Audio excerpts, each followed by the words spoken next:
Today, I'm Mrs. Devina Jawal, an educator in one of the leading schools of Delhi for the past 2 decades.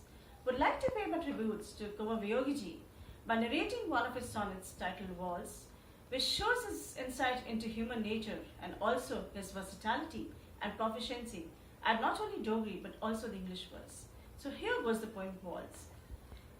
Vyogi in lanes of Jammu negotiates and finds around him walls, walls, and walls.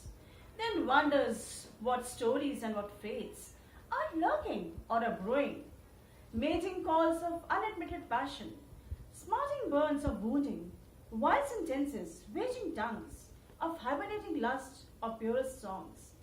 He keeps on thinking till he inward turns, and wonders if at all he wants to know what is behind these walls.